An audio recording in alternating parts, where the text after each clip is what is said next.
Your car's brakes, they sure are important. So why is it so annoying when the shop calls and says you need new pads again? And maybe new rotors or discs, and now the price is starting to really get up there and you just start to wonder, do I need them? Do I need them now? Here's the easy way to convince yourself whether or not your car needs a brake job.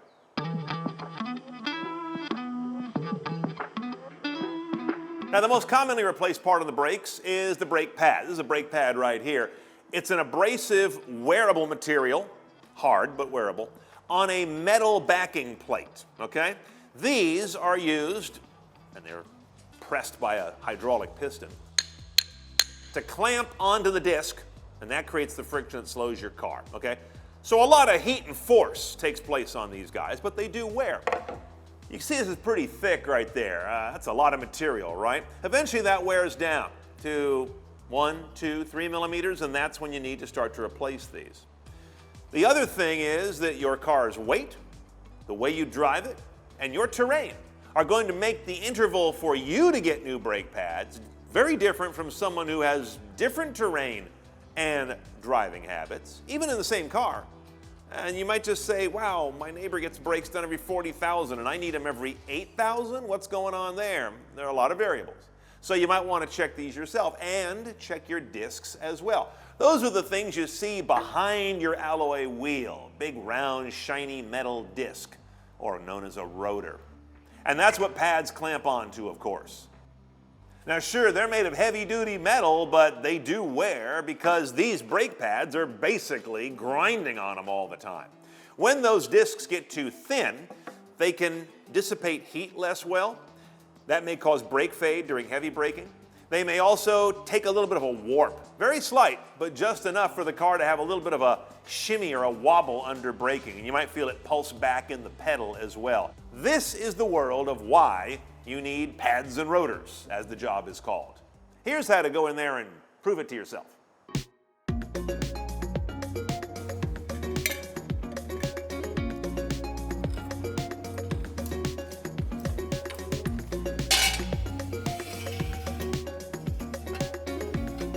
Okay, now our car is in the air, it's all secured, and we've cracked these lug nuts because you don't want to do that while the car is in the air.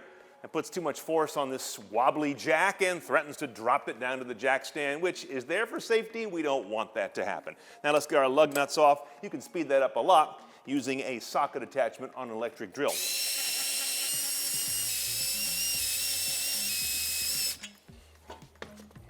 Okay, our wheel's off, and now we can get down to seeing the guts of our brake system, which is pad that sits inside this thing, the caliper, which we saw a minute ago.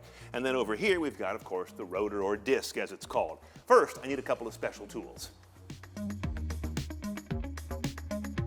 Now, those tools are called calipers. They're for measuring the thickness of something, especially kind of like this, when you need to grab the outside of it, as opposed to ballparking it with a tape measure, which you can do.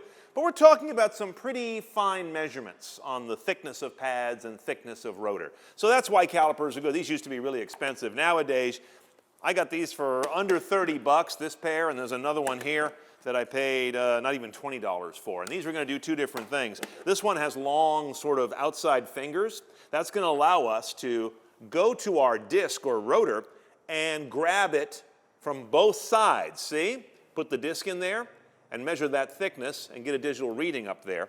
The other caliper, which is more of a traditional type, has these little points right here you can see. I'm going to use that. Hopefully I can get that in there and match that to the thickness of the pad material and then read that number off the display here. Again, not terribly expensive, and I know you're thinking, oh great, I'm going to go buy 2 tools just to verify my need for a brake job. You'd be surprised how handy it is to have calipers around the shop if you do any kind of mechanical work at all.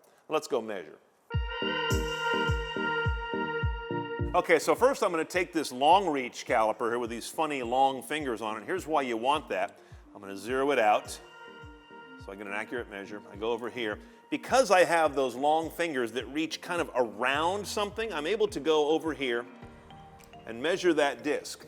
And I can see it's 28.3, 28.25 millimeters. And I'd go check that against a spec, either in a service manual or you can Google it from a reliable source of specifications on your car. Why I want those unusual fingers on there is because as this disc wears, these shoulders at the top are going to remain at factory thickness because the disc doesn't touch the very edge. It wears what's called the swept area, this shiny part here. If I took this regular caliper and tried to measure my rotor like so, all I'm going to measure is the shoulder. I'm not going to get down to the more worn swept area down here. I'm going to get a false measurement that tells me my rotor hasn't worn at all, just because the very top edge hasn't. But this caliper allows me to reach past that into the area where the actual friction occurs and get a true measurement. That's why I got two kinds of calipers. All right, now my other caliper here, I use that to measure my pad because this doesn't really have the right fingers, if you will, to do that. I want these little tiny ones. Now this is where it gets a little tough. You may not be able to really get these down to the pad where I want to spread these to go the thickness of the soft part of the pad, the part that wears, and not pick up the metal backing plate that we saw. So I can reach in here. Yeah, it's tough. I can't really get clearance on this particular car because the top of this tool gets in the way. So here's a trick.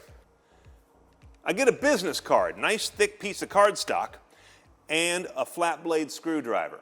Here's what I do. I take this thing and I lay it right up against the face of the rotor, the disc, and then with the screwdriver, I just carefully go in there and I score this guy so it's right along. There we go. So now I've got a line that I made that corresponds to the thickness of my material. Is it exactly perfect? No. Is it close enough for service? Absolutely.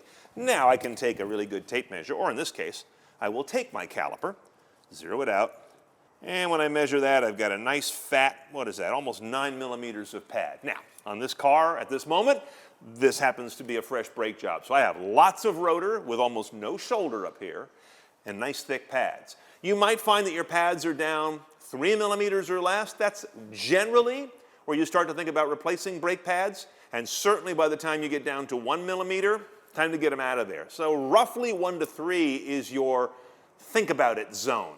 But check the specs on your car, and it'll vary a lot more for rotors. That's less easy to ballpark across makes and models.